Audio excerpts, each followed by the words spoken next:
Thank you for that welcome. I'm Stan Grant. We'll get to your questions on the Job Summit on whether the rich should get a tax cut and a mining exploration company that's left a lot of people out of pocket and feeling a bit angry. We're going to give you some answers as well. Here to answer those questions, world-renowned philosopher and author A.C. Grayling, entrepreneur and business owner Wendy El-Khoury, agribusiness leader Marriott, Shadow Assistant Treasurer and Shadow Minister for Financial Services, Stuart, and from Canberra, Minister for Finance, Katy Gallagher, who's been at the Job Summit today. Make them welcome. I'm a single mum with 4 kids and I'm currently studying at uni. My question is to Katy Gallagher and to Marriott. It is, what are some of the incentives that the government would use to encourage more Australians into the workforce rather than bringing in migrants? I'll go to you first on that, Catherine. Okay, thank you very much for your question. I think when we're looking at the workplace, I think I'm from agriculture, so that's my experience, and agriculture is an extremely diverse industry. We've got everything from tech, data analysts, fruit pickers, media, like it's a really diverse industry. And I think if we're going to understand this issue, we need to break it into blue collar and white collar, because I see that they actually need different things. So in the blue collar, to be clear, is trades which we need more and more of. They fundamentally underpin whether or not we can get food from the farms onto people's tables. And I think there's levers that we can pull around migration, but Rebecca Huntley did a report that recently showed that 3 out of 4 older Australians would like to come back into the workforce at least part-time. Their pension at the moment and the way that that's framed makes that very difficult. They can only work 12 hours a week, and the bureaucratic process of getting on and off the pension means that you disincentivise people who wanted to work. Why getting older Australians back into the workforce, if they are particularly keen to, is important. It also plays a role with their identity and their sense of purpose. They are safe with machinery, they're experienced, they're sensible, and they play a really crucial role. I think migration also plays a role. It's imperative that we look after those migrant workers when they come in. Katy Gallagher. Yeah, so there's a few things and the summit's dealing with many of those issues, but we are also going to tomorrow morning talk about migration, and Australia has, of course, a very proud record about, under our immigration program of welcoming people to our country and helping to build up the economic prosperity that we've all enjoyed for many years now, decades now. So I think from the government's point of view, it's the priority is on making sure that we're training and skilling up Australians for the jobs that we need, and there's huge opportunities in a whole range of areas like the care economy, in digital and technology, in resources, in a whole range of areas where we've really got to lift our game in making sure that people feel able to undertake training. And the Prime Minister made some announcements about bringing forward some fee-free TAFE places. So that's a real incentive to get people into the courses that we need, and the states and territories are going to work with us on that.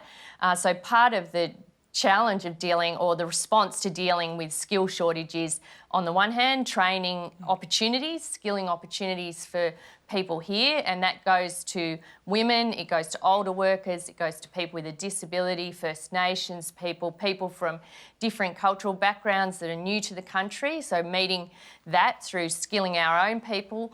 But then there is the opportunity to balance our migration program to help deal with the skill shortages. Does that mean increasing, though? 160,000 capped at the moment, but what you're talking about is increasing that?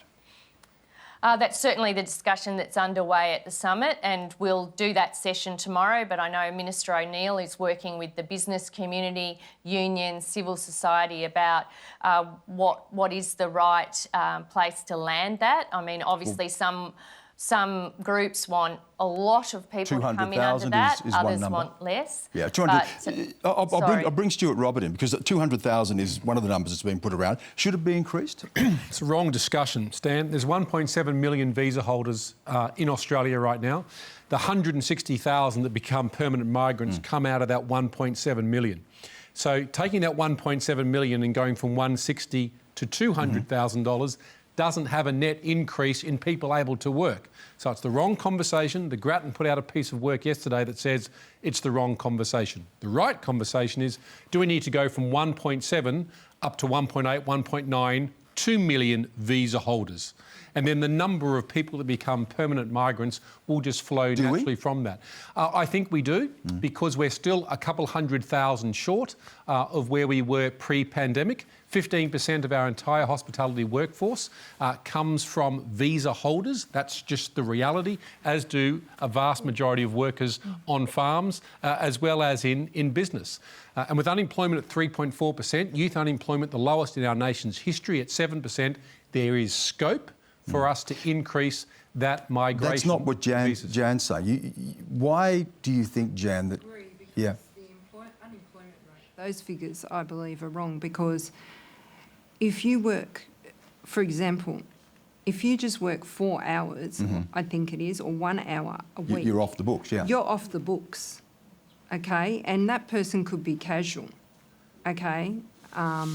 But the unemployment numbers are consistent. No. So it's been measured the same way for 30 years. No, I don't agree. I've learnt about this at uni. I know, it's just a statement of fact. They're the same for 30 years, so you can measure the trend. Yes, they are, but it's also true what Jan's saying, isn't it? You're very easily taken off the books. And to Jan's point, what's happening to women who want to go back into the workforce in terms of assisting with children? So we speak so much about childcare and younger children, but what is actually happening for those who have older children who still need assistance and support, who want to go back and enter the workforce? What opportunities are available, and if they're off the books, then you know that middle ground needs to play out somewhere. Jan, do you feel as if you're missing out somehow, that there's opportunities that you're not getting?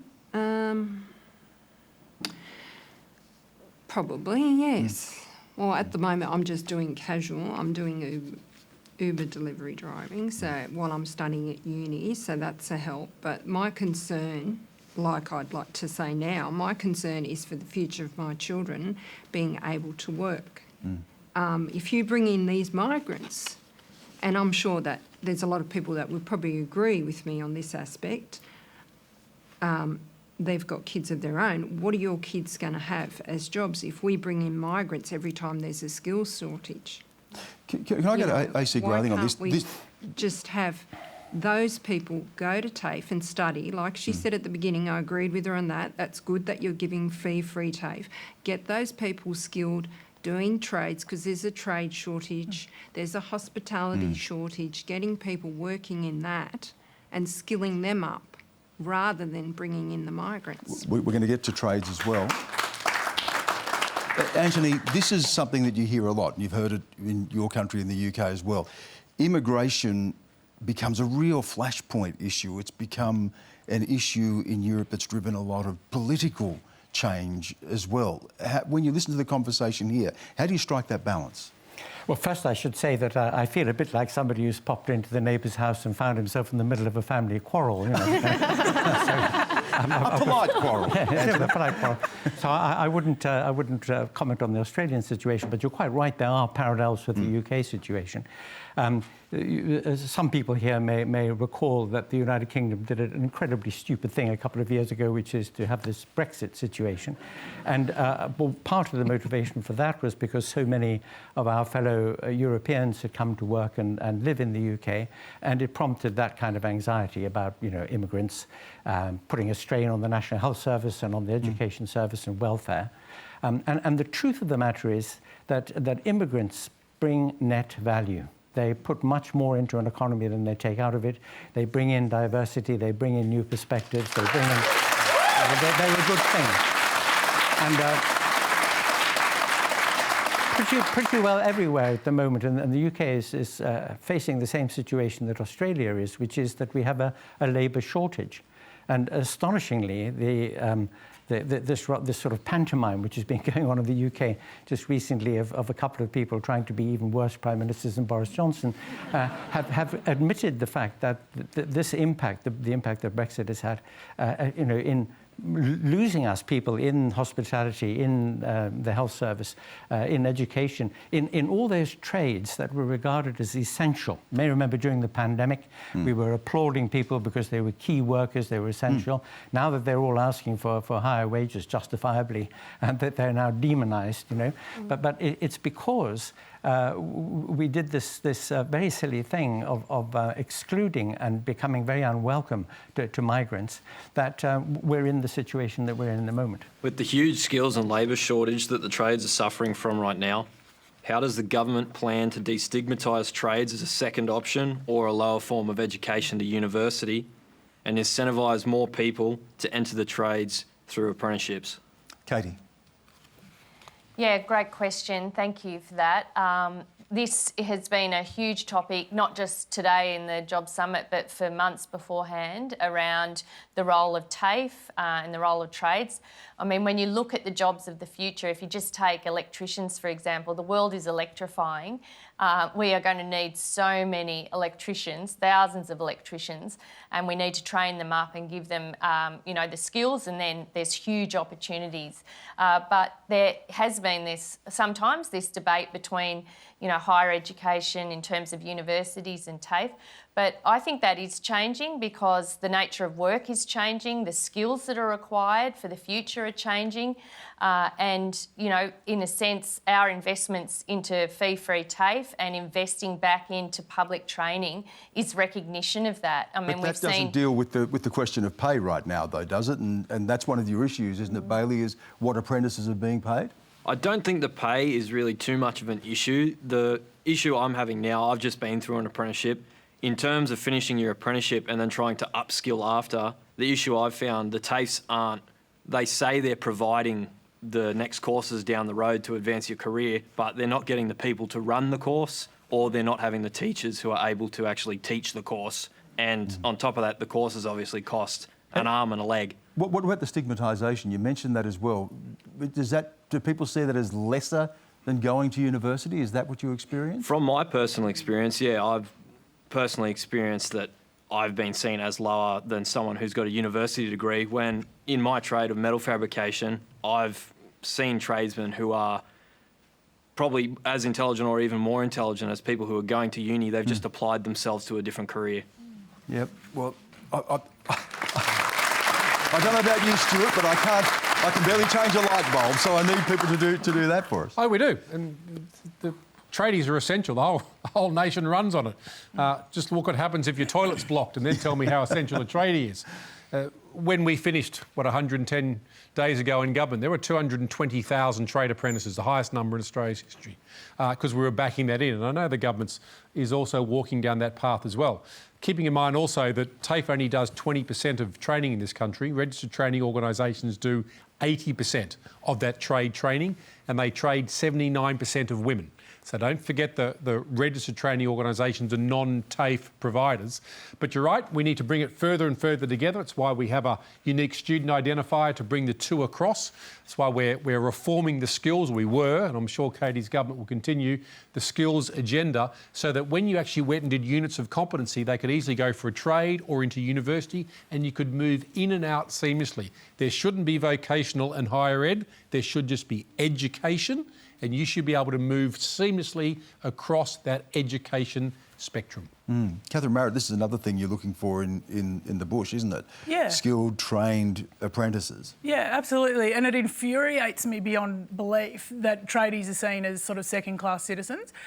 Two of my best mates, one's a landscape gardener and one's a builder, who've got more money than I could possibly even dream of. And they're, you know, started off as a sparky and a gardener.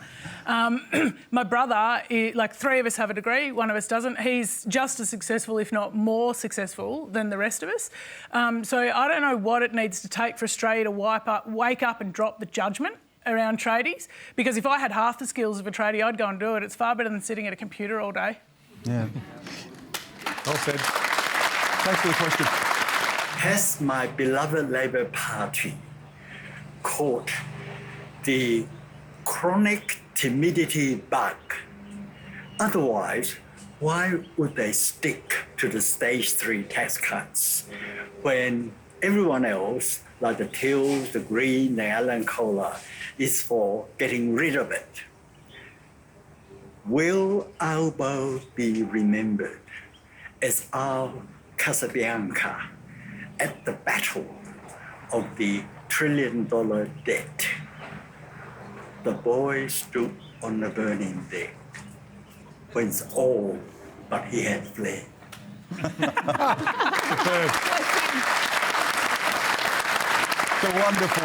a wonderful question and such panache as well. What a performance. But the question is a serious one to you, Katy. How on earth can you justify a tax cut for the rich when we've heard people tonight say that they are going backward, they can't afford childcare? You've told us that you can't afford to bring forward the subsidy for childcare, but you can deliver a tax cut for the rich. I thought you might come to me first on that one, Stan. You are the finance minister. I am. So I have a huge job ahead of me. In front of me right now, Jim and I are working through the budget that we inherited from... Sorry, Katy, but you've committed to stage 3 tax cuts. They are going to be delivered. Certainly, we had said before the election that we were not going to change the stage 3 tax cuts, and our position on that has not changed. We were clear at the point that they were debated in the Parliament. They are legislated. We lost the arguments in the Parliament, and our position on them hasn't changed. I would also say to you, though, that the tax cuts are due to come in July 2024. We are dealing with issues and cost of living pressures and the inflationary environment and wages and issues like that right now. And Jim and my attention is going on to what can we do right now to ease some of those that, pressures. But if you can't afford to deal with the things... Sorry, if I could just finish, Dan, and to work through, after 9 years of coalition government, exactly what the budget looks like going forward. I think it's entirely reasonable that a new government we've had 101 days, I think, to work through all of those issues, to take appropriate advice and be measured in how we respond to them. There is no doubt we have massive challenges facing us that we're not accommodated for in the budget, and we need to work through those. We've got a budget coming up in October where we're looking at making some savings and delivering on some of our election commitments, but our position on stage 3 has not changed. No, and that means they're going to be delivered, which means that someone on $200,000 a year will be $9,000 better off. Who'd like to be $9,000 better off? Yeah. Who would rather see that money go towards things like childcare? How can you justify something that if someone's earning $200,000 a year is going to be $9,000 better off when we're seeing the struggle for people to keep their head above water and you can't deliver wage increases in line with inflation? Is that back at me, Stan? Yeah. Okay, sorry. Well, I mean, my answer is the same to you, that we took a position on those tax cuts. We lost that in the Parliament. They were legislated. We made a commitment to the Australian people before the election around not changing the stage 3 tax cuts, and our position on those have not changed. That's not to say that we aren't looking at ways to make sure that we are putting in place sensible responses to people's cost of living pressures, but that has to happen in the next 2 years.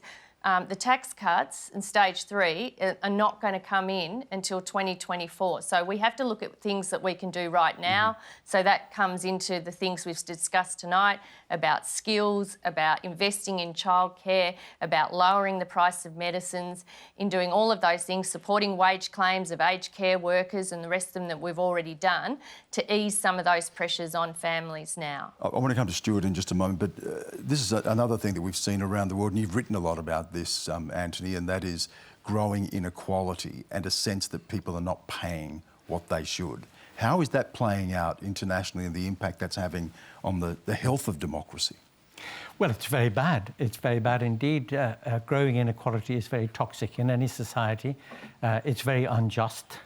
I mean, it seems to me extraordinary, actually, with very great respect for the situation here, that something which is obviously wrong, I mean, it's obviously wrong to give tax cuts to people who've got a lot of money and who would probably spend the money that they get from the tax cut on perhaps buying foreign goods or something, when the tax cut should be for lower income people. People on lower income should be taken out of the tax bracket if they can, so that the money they spend goes back into the economy itself. And the lessening of the gap between people who have and people who don't have, is a good thing in society because it promotes greater social solidarity. Inequality and growing inequality causes a very great deal of resentment. And as I say, it's very toxic. I think that the rise in populism that we've seen in recent years is a direct function of the fact that inequality in our world as a whole has been growing so rapidly. It's now out of hand. Stuart, Robert, when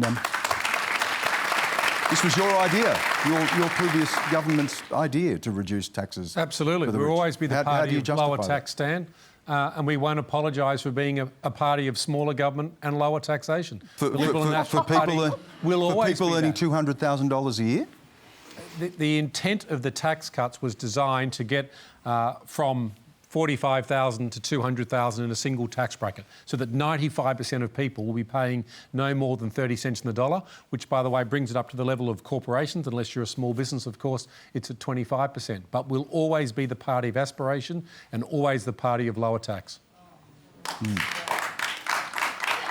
Ross Garnaut, the economist who has delivered a speech today, has said we're kidding ourselves. He has said that we have to increase the tax take. Wendy, do you think this is a time to increase taxes, or could you justify what we're going to see with the Stage 3 tax cuts? For me, as a business owner, and for the business owners that I'm speaking on behalf of, we have a situation at the moment where I had a woman message me yesterday. She is a mother of two. Her youngest is 6 months old. She's put out a job ad for the past 6 months and had one applicant. She's taking the baby and putting the baby in the back of the store with one of her relatives or friends or whoever can sit with the child so she can work at the front. And then the BAS statements come through and the tax comes through to these small business owners, and the front line, hospitality, retail, travel, tourism, the wedding industry and the event industry where I come from, have had 2 years of absolute hell. Their staff and their IP was basically moved on because they couldn't work. They were shut down. And so now we're in a position where we don't have staff. Our IP has left us 10, 15, 20 years, these employees that worked with us. On top of which, we have a situation where we're having conversations around tax, but we need to have a conversation around how we can keep these businesses open, because there are some businesses out there who are shutting their doors because it's cheaper to do that than to keep them open, and they're still having to pay taxes. And there's been no conversation around the aftermath of what the pandemic has meant for small business owners and how we can move forward. Rather than looking at it in a silo, we need to look at how the economy is actually functioning and how we can actually move forward as a country. Katy Gallagher, that brings us to something that has also emerged out of the summit, and that is multi-employer bargaining that immediately Australian Industry Group CEO Ines Willox has said could shut down parts of the economy, could have an impact on small business, could see more industrial disputation. How do you justify that in an environment that we're facing right now? So the discussion around bargaining, and I think you've seen in the recent days, COSBOA and the BCA working with the ACTU acknowledge that there are areas that we need to improve in relation to bargaining, and particularly bargaining in certain industries where the bargaining system isn't working and wages haven't been growing. And I would use the care economy as a classic example here, where we've got highly feminised industries, low paid. It's an area where we're going to have to attract more workers, and unless we fix some of these problems with the bargaining system so that there can be genuine bargaining, even at an industry level, to ensure that there's good simplicity for employers, but also the opportunity for workers to actually bargain and get the pay rises they need, we're going to have really big problems. I mean, we've got an ageing population.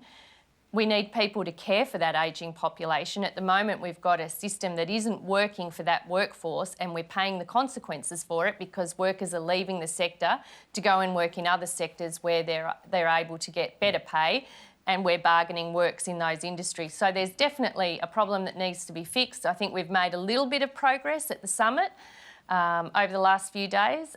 We acknowledged that the summit wasn't going to have universal consensus, that every industry and business group wasn't necessarily going to even agree with each other, let alone with unions or NGOs.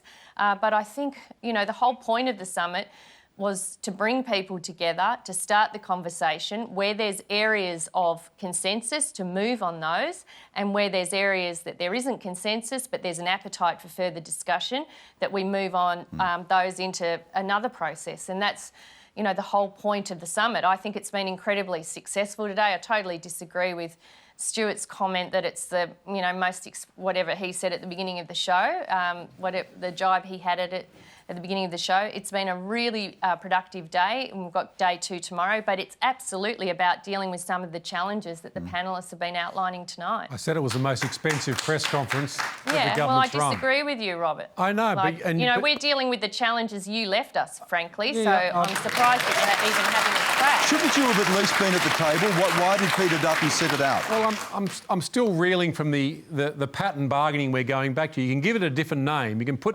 lipstick on this feral pig, but this is still 1970s pattern bargaining. That's what it is. You did nothing for and 9 years, that's what Stuart. it will lead into. That's why we're dealing with these problems right now. It's outrageous that you all come on rhetoric. this show and pretend It was a anything press else. conference today. It was designed to talk about pattern bargaining. It's the old-fashioned unionist coming back again, Katy. Call it what it is. Yeah, well, you weren't there. You didn't see it. It was absolutely nothing like that.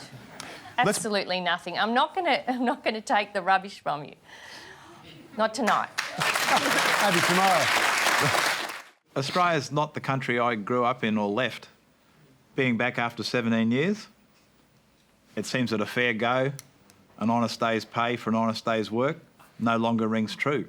Do you think people get a fair go in Australia anymore? Where were you, Brian? West Africa, Middle East, 5 years in Iraq and Baghdad. Better coverage in a war zone in 2005 than you get here in Australia. Haiti, Latin America, And you came telecoms back, and you IT. came back and didn't recognise your own country, you're saying. Is that what you're saying? Yeah, and I can't get an interview, even though I'm an IT and telecom executive. I'm doing hospitality and construction to keep busy.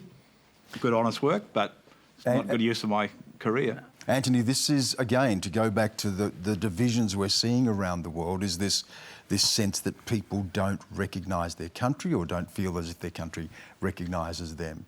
When did this start to happen? Why are people feeling this way? Do you know, every phase in history is a phase of change. All societies everywhere, in every period, have been in transition. And the people who are at the front end of the transition, the people who are making the transition happen, the people who are at the very back end of the transition who are being left behind because, you know, all the new demands, all the new skills, all the new challenges are something that they sort of lag behind on, makes them feel as if they're being left out. And maybe sometimes they aren't, but in very many cases they are, because in a way it's as if our economic structure and the way that we organise our societies is a little bit insensitive to people, regards them as disposable.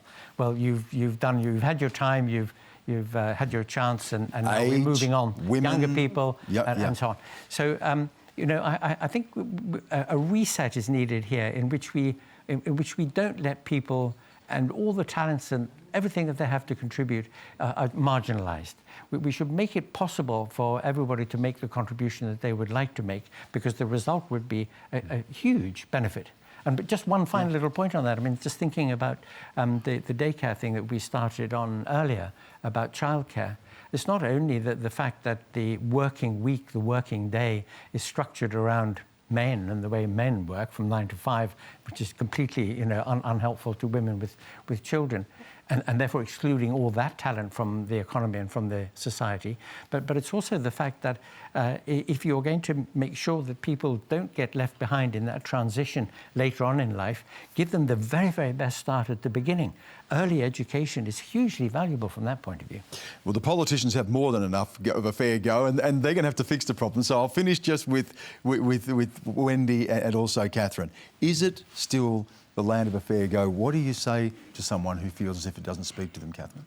Yeah, look, I've travelled and lived in quite a few places as well, and I still think that Australia is, comparatively, we're very blessed to live here. I've lived and worked all throughout Southeast Asia and whatnot. But one thing that I would say is that I think we really need to sharpen our pencil from a leadership perspective, both politically and from a business perspective, because I think the fish rots from the head, and the minute that you bring ego or self-interest into an organisation, you drop your fiduciary duty, which is a fancy word for, you know, the best for who you are serving, and you cannot continue to give people a fair go. So I think we need to drop ego and self-interest in leadership and actually start to listen to our constituents and find out what it is that they want and how we can better serve them. Wendy.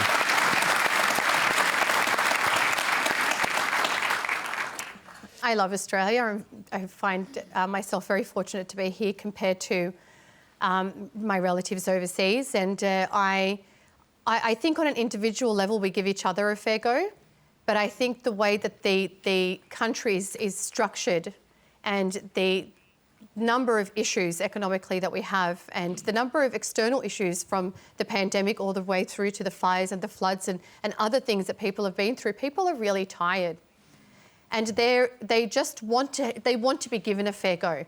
And I think we need to, again, look at the leadership that we have and have the hope and the vision that we can go back to having that holistic view that Australia gives every person a fair go, not just us to each other, but the entire country's on the same page. A message there for our politicians are taking away, and I saw so many heads nodding when Wendy said we're feeling tired, and we can certainly understand that. That's all we have time for. Thanks again to our panel: AC Grayling, Wendy El-Khoury, Catherine Marriott, Stuart Robert, and Katy Gallagher. Thank you.